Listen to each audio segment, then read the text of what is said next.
Halo sinopsis dimanapun kalian berada, bagaimana kabarnya? Gimana? Tabung gas di rumah aman? Di video kali ini saya akan merangkum sebuah film yang cukup unik dengan mengombinasikan unsur klasik dan modern yang berjudul The Forbidden Kingdom tahun 2008. Diperankan oleh beberapa aktris papan atas seperti Jackie Chan dan paman angkat saya yakni Jet Li yang pastinya akan menambah keseruan dalam adegan di dalam film tersebut. Oleh sebab itu, maka langsung saja jauhi keramaian, gunakan handsfree, simetriskan posisi rebahan, selamat menonton dan intronya.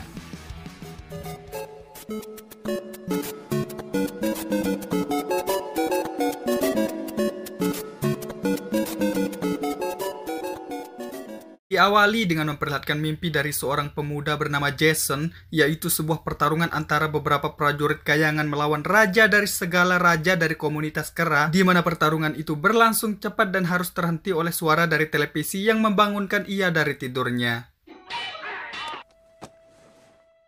Penasaran dengan mimpi di tidurnya, Jason pun bergegas ke toko DVD milik salah satu sahabat yang menjadikan semua hal tentang kungfu, yakni seorang pria tua yang dihokikan dengan kesialan seperti seringnya terjadi perampokan di tokonya, di mana hal tersebut membuatnya selalu mewaspadai semua orang, tidak terkecuali si Jason, dan membatasi waktu dari setiap pelanggan yang berbelanja di tokonya. That exact one. I've had dreams about it. For a very sick price. Sepulangnya dari sana, Jason pun tidak sengaja bertemu dengan beberapa preman kampus yang diketahui oleh Justin, yaitu seorang pria berbadan kekar yang dikenal cukup brutal dalam melakukan pemalakan terhadap orang-orang lemah sepertinya, dan bahkan dia tidak segan-segan melakukan perampokan demi terlihat lebih keren dibandingkan dengan beberapa bawahannya. Melihat beberapa barang yang dibelinya dari si kakek membangkitkan jiwa-jiwa rampok dalam jiwa mereka, sehingga dengan menggunakan pemuak si Jason, mereka pun berhasil menggeledah tempat itu. Di mana si kakek yang melihatnya pun berhasil menumbangkan salah satu dari mereka dengan tongkat di tangannya. Tapi alhasil, di akhir hidupnya kakek itu pun menitipkan sebuah tongkat yang cukup unik milik dari seseorang misterius yang tak kunjung mengambilnya. Dan dengan sisa napas yang dimiliki kakek itu pun berpesan kepadanya bahwa Jason harus mencari dan mengembalikan tongkat tersebut ke pemiliknya.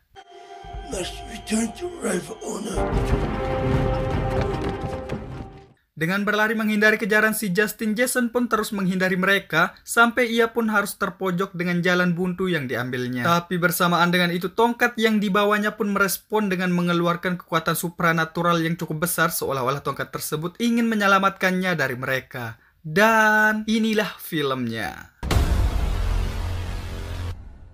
Berpindah ke zaman 500 tahun sebelum Masehi, terdapat satu suku yang terdiri dari beberapa orang. Meski terbilang sederhana, masyarakat di sana hidup rukun tanpa pancaran wifi tetangga, nggak pernah mengeluh walaupun nggak ada kota, dan nggak manja seperti kalian tentunya. Sampai suatu ketika beberapa prajurit kerajaan pun diutus langsung oleh sesosok raja gadungan bernama Jet Warlord dalam melenyapkan semua orang dari suku tersebut. Nanti kita akan lihat seperti apa pemuak si Warlord ini, di mana Jason yang baru terbangun pun merasa terherankan dengan apa yang dialaminya. Tak berselang lama muncullah sesosok pengemis, tapi bukan sembarang pengemis, yang digadang-gadang sebagai salah satu aktor terkaya dengan beberapa karyanya yang melegenda seperti Drunken Master, Police Story, Karate Kid, dan di film ini beliau sendiri mengambil peran sebagai pengemis bernama Lau Yan yang dicirikan sebagai pria tua pemabuk. Tapi di sisi lain, beliau merupakan ahli kungfu yang beliau perlihatkan langsung dengan menghajar semua prajurit itu.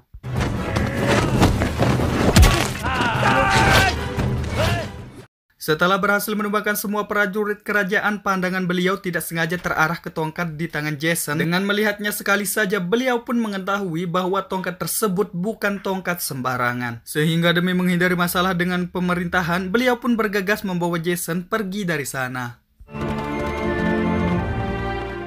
Dan benar saja, ternyata tongkat itu merupakan tongkat dari salah satu kera yang cukup melegenda bernama Wukong, yaitu seekor raja dari komunitas kera yang cukup sakti dalam bidang pertarungan. Berdasarkan isu yang beredar, semua kekuatan yang dimiliki Wukong ini berasal dari tongkat emas yang dimilikinya, yang oleh karena kehebatannya pun membuat semua kalangan seperti para bangsawan dan dewa-dewa berlomba keras dalam merebut tongkat tersebut. He was unbeatable. Berpindah ke sebuah kayangan, kita akan melihat sebuah ritual yang dilakukan para dewa, bukan memberikan petir yang kali 500, melainkan sebuah ritual keabadian yang dilakukan setiap 500 tahun sekali dengan meminum sebuah jamu khusus dengan disaksikan oleh para dewi di sana. Sire, Walaupun tidak pernah mendapat undangan secara virtual, Wukong pun datang dengan beberapa tingkah lucunya, di mana dewa yang melihatnya pun merasa terhibur dan menganggap Wukong bukanlah ancaman, melainkan cuma kera biasa yang cukup nakal. Dan tanpa rasa khawatir sedikit pun, beliau pun memberikan amanat kekuasaan dari surga kepada Warlord untuk 500 tahun ke depan sampai beliau kembali dari tidur panjangnya. Left to begin his 500 years meditation. Setelah mendapat kekuasaan, Warlord pun menggelar sebuah pertandingan abadi untuk membuktikan kekuatan dari si Wukong. Walaupun bergelar panglima tempur terkuat, nyatanya beliau sendiri masih kesusahan menyaingi kemampuan si Wukong yang dengan mudah menepis semua serangan yang diberikan. Sampai pada akhirnya, Warlord menyadari satu hal, bahwa besarnya kekuatan Wukong ini berasal dari tongkat emas di tangannya. Most excellent stick fighting. You're nothing but a lowly hermit. Dengan menggunakan trik licik, Warlord pun menantang si Wukong dalam melakukan pertarungan tangan kosong, yang hal tersebut pun disepakati Wukong dengan melepas tongkat di tangannya, di mana kesempatan itu pun berhasil mengembalikan keadaan dengan terbuangnya tongkat si Wukong ini yang sekaligus mengubah Wukong menjadi batu. My friend.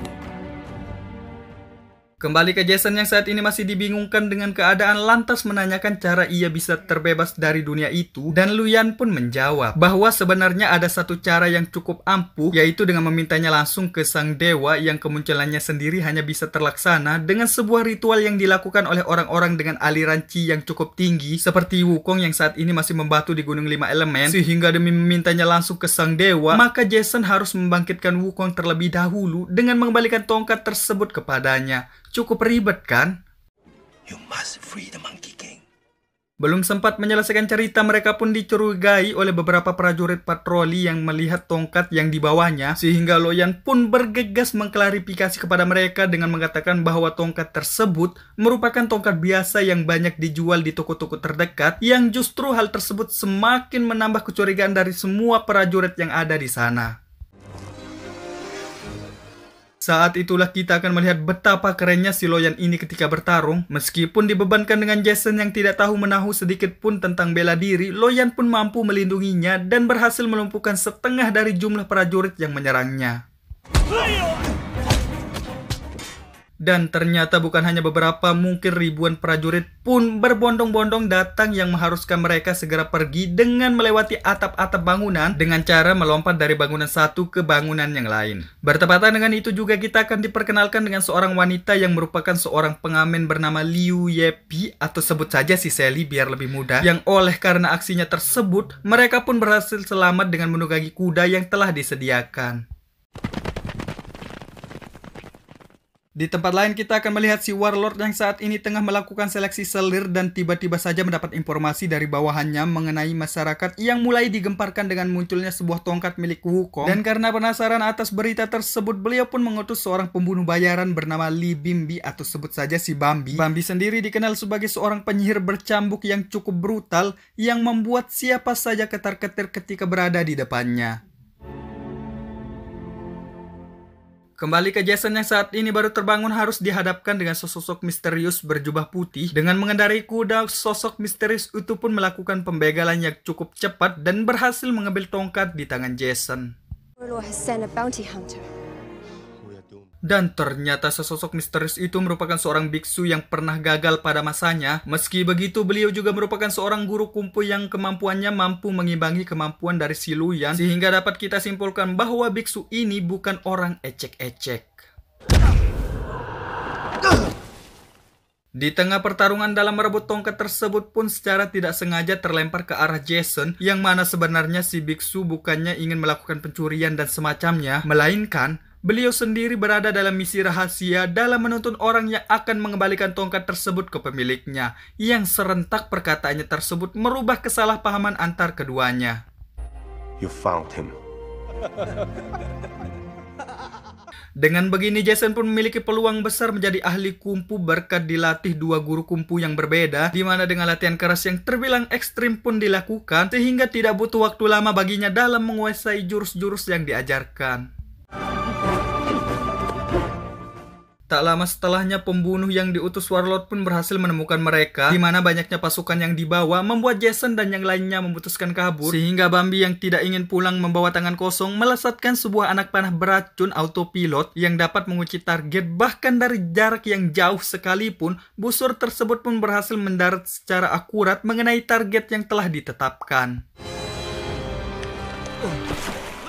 Karena luka tersebut, beliau pun dibawa ke sebuah perguruan yang lokasinya tidak terlalu jauh dari tempatnya sekarang. Dan meski tergolong manusia abadi, namun luka yang diterimanya tersebut bisa saja membuatnya mati jika dalam waktu dekat beliau tidak minum anggur yang menjadi rahasia abadinya. Dimana untuk mendapatkan itu, mereka harus melakukan perjalanan berhari-hari karena jarak yang lumayan jauh. Tetua itu pun memberikan salah satu saran dengan resiko yang cukup besar, yaitu mengambil sebuah ramuan keabadian yang berada di istana Warlord yang letaknya tidak terlalu jauh dari sana. Karena berdasarkan isu yang beredar, tak ada satupun orang yang kembali dengan selamat setelah memasuki istana tersebut.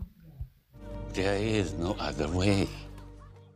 Tak ingin melihat gurunya tewas begitu saja, malam harinya ia pun secara diam-diam pergi sendirian. Dengan membawa tongkat yang dia sendiri bermaksud akan menukarnya dengan anggur keabadian, di mana sebelumnya Warlord sendiri telah menjanjikan anggur tersebut kepada si pembunuh bayaran jika berhasil mendapatkan tongkat yang ditugaskan. You made a promise.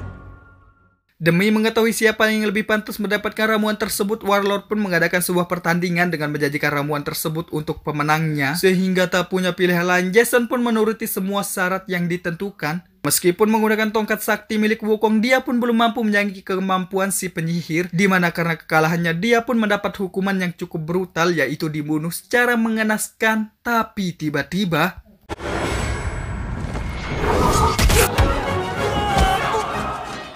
tanpa pernah menyusun rencana, si biksu dan Sally pun tiba begitu saja dan berhasil menggagalkan pengeksekusian tersebut. Bukan hanya mereka berdua, bahkan para murid dari perguruan kungfu pun ikut turun tangan dengan membawa si Luyan yang masih dalam kondisi rebahan. Dimana berkat kerjasama yang baik, mereka pun mampu merebut ramuan tersebut dengan melempar menyundul yang akhirnya bersarang di tangan Luyan. Di sisi lain, bukan hanya mereka yang berhasil melainkan Jason dan biksu pun berhasil membangkitkan si Wukong yang disambut dengan munculnya aura dari kekuatan yang begitu besar terpancar ke seluruh alam semesta. Dan ternyata biksu yang selama ini bersama mereka merupakan kloningan dari si Wukong yang dengan sengaja membuatnya dari sehelai bulu kudu. Yang hal seperti ini sebenarnya sering dilakukan si kera dalam memecahkan segala permasalahan, seperti saat melakukan pertarungan melawan Warlord sebelumnya. Demi menghemat tenaga, si kera juga menggunakan jurus tersebut. Di tengah-tengah pertarungan antara Wukong dan Warlord, Sally yang memiliki dendam pribadi pun ikut turun tangan membantu si Wukong dengan melempar sebuah kunai terlihat aneh tapi mematikan, di mana serangan tersebut pun dengan mudah dibalikan Warlord yang menyebabkan Sally harus tewas dengan kunainya sendiri. Wukong yang melihatnya pun memberi kesempatan pada Jason dengan melempar Warlord ke arahnya. Dengan menggunakan kunai milik Sally, beliau pun berhasil membalaskan dendam dari Sally yang belum terbalaskan.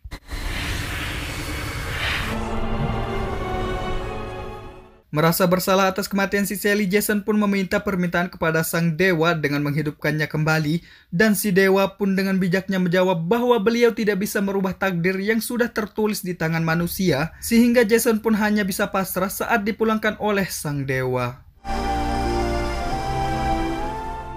Kembali ke masa sekarang, Jason yang baru saja terbangun akibat jatuh dari ketinggian pun kembali mendapat kekerasan dari beberapa preman yang sebelumnya. Dan berbeda dari sebelum-sebelumnya, kali ini dia yang sudah menguasai beberapa jurus yang diajarkan Luyan pun melakukan perlawanan. Dengan insting refleks tubuh yang sudah di-upgrade, dia pun bisa membaca semua gerakan-gerakan dari musuh yang saat akan mengeluarkan senjata sekalipun, dia dengan mudahnya menepis senjata tersebut. Setelah berhasil mengalahkan si Justin, dia pun diapresiasi oleh polisi dan beberapa masyarakat atas keberaniannya. Dan bersamaan dengan itu juga, dia pun dikagetkan dengan salah satu orang yang sangat mirip dengan si Sally yang dia sendiri meyakini bahwa orang tersebut merupakan reinkarnasi dari sahabatnya. To walk the path of the warrior. Tamat. Inilah awal cerita sebelum si Wukong melakukan perjalanan ke barat bersama Biksu Tong dan beberapa teman seperti Patka dan si Sabit dalam menebus dosa-dosa yang pernah diperbuatnya. Dan pelajaran dari film ini adalah apapun keadaannya, tetaplah minum anggur. Itu. Mungkin cukup sekian pembahasan untuk film ini. Sampai jumpa di video berikutnya.